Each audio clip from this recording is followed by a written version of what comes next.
Goedenavond, het is zondag 20 november. Dit is het Zeeuwse nieuws van vandaag.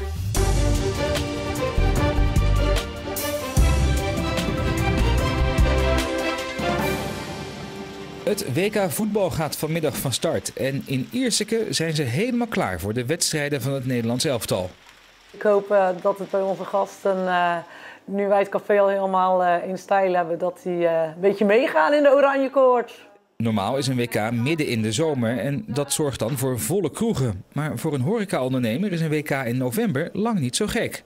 Het maakt het wel heel sfeervol natuurlijk als iedereen lekker binnen aan het feesten is en een muziekje erbij. Dus, ik kan me voorstellen dat november normaal gezien, als er geen WK is, een rustigere maand is. Klopt, november is natuurlijk niet normaal niet de allerdrukste maand. December is voor ons als café wel altijd goed, maar ja, november is wel wat rustiger. Dus het zou zeker na de corona zou het wel heel mooi zijn dat het volle bak is. Kunnen we goed gebruiken. Er zijn cafés in Nederland waar het WK geboycott wordt, maar dat is in Ierseke nooit ter sprake gekomen. Het WK gaat gewoon door, de voetballers voetballen. Dus ja, ik zou eigenlijk wel heel dom zijn dat ik als klein cafeetje probeer een soort actie te doen door het niet uit te zenden. Ja, dat gaat geen zoden aan de dijk zetten. Ik ga daar niks mee bereiken of opschieten. Dus nee, die overweging heb ik niet gemaakt. Maar dat neemt niet weg natuurlijk dat wat daar aan de hand is, dat dat niet in en in triest is. Nee, het zijn echt wel explosies. Het is echt wel grote, dikke klappen, zeg maar. Deze wijk in Zierikzee wordt sinds donderdag weer opgeschrikt door grote knallen van illegaal vuurwerk. Afgelopen nacht moest de brievenbus het ontgelden. De post zat hier, was nog niet geleegd, dus zat er wat in. En dat is best vervelend voor heel veel mensen die dat... zo'n rouwkaarten zaten erin. Ja, dat vind ik wel heel triest. Gisteravond zagen we nog wat plekken waar ze flessen met brandstof hadden opgeblazen. Ze hebben wat hekken opgeblazen, brievenbussen, vuilnisbak is opgeblazen.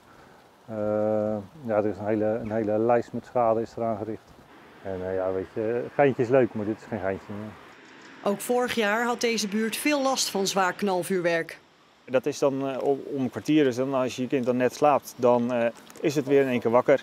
En dat gaat niet een uurtje door, gaat niet 2 uurtjes door, maar afgelopen nacht echt tot 1:30 echt door. We hebben ook echt wel het idee dat het dezelfde gastjes zijn als vorig jaar. En ze zijn met z'n vieren, maar dan meld je bij de politie en die reageren van dank voor uw melding en dat is het. Elke avond hebben we wel contact gezocht met de politie, maar die lijken niks te doen. En dat is heel vervelend. De post die vannacht op straat lag is opgeruimd en wordt naar PostNL gebracht. Contacta, de netwerkbeurs in de Zeelandhallen in Goes, is zo'n 1,5 week geleden. Hoe is het bevallen? Voor ons heel waardevol. Heel succesvol, ja, ik kan niet anders zeggen. Door de coronamaatregelen was het 3 jaar geleden dat de beurs werd gehouden. Volgens de organisatie zijn er dit jaar in 3 dagen zeker 15.000 bezoekers op Contacta afgekomen.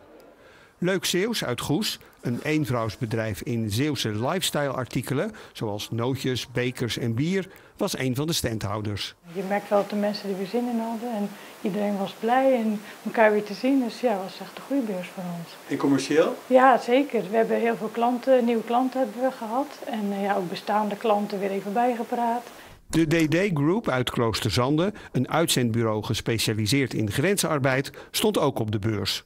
Doel was nieuwe klanten werven. We hebben niet alleen in de stand eigenlijk in afwachtende houding gestaan, maar zijn ook echt zelf actief de markt gaan bezoeken.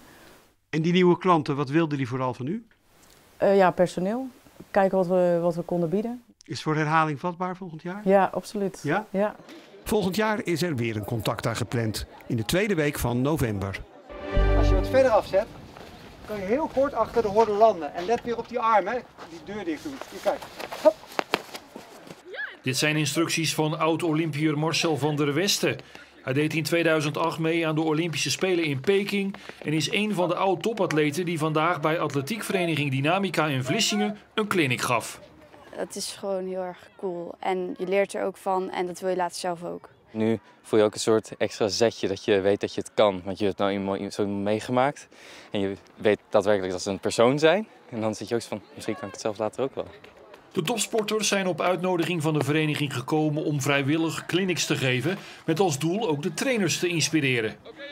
Wij willen graag dat de trainers zien van goh, dit en dit kan ik in de trainingen toevoegen, zodat het niveau van de trainingen omhoog gaat. En als je dat niveau en kwaliteit omhoog krijgt, dan kan heel de groep jeugd ook groeien en verder ontwikkelen. En dan hebben ze gewoon meer kans om door te groeien naar een hoger niveau.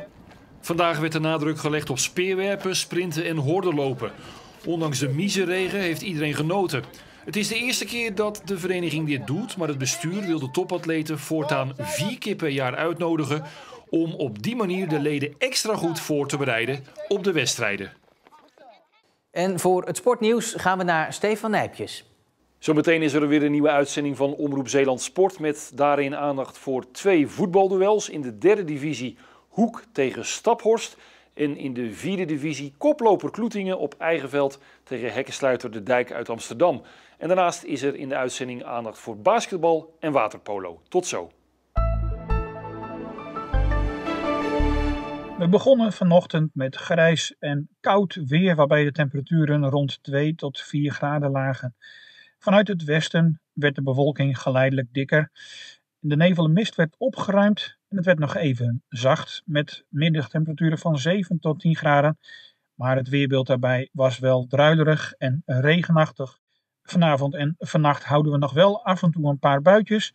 En de wind die kan nog even uithalen en wordt krachtig tot soms hard. Vooral vlak aan zee en aan de Schelders.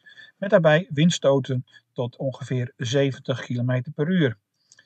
Morgenochtend zijn er nog enkele buien of buitjes, maar in de loop van de ochtend wordt het morgen tijdelijk droog. Het wordt dan 8 à 9 graden bij een matige zuidenwind. In de tweede helft van de middag en morgenavond volgt dan opnieuw weer regen. Tot zover het Zeeuwse nieuws voor vandaag. Het laatste nieuws vind je natuurlijk altijd in onze app en op omroepzeeland.nl. Ik wens u nog een hele fijne zondagavond.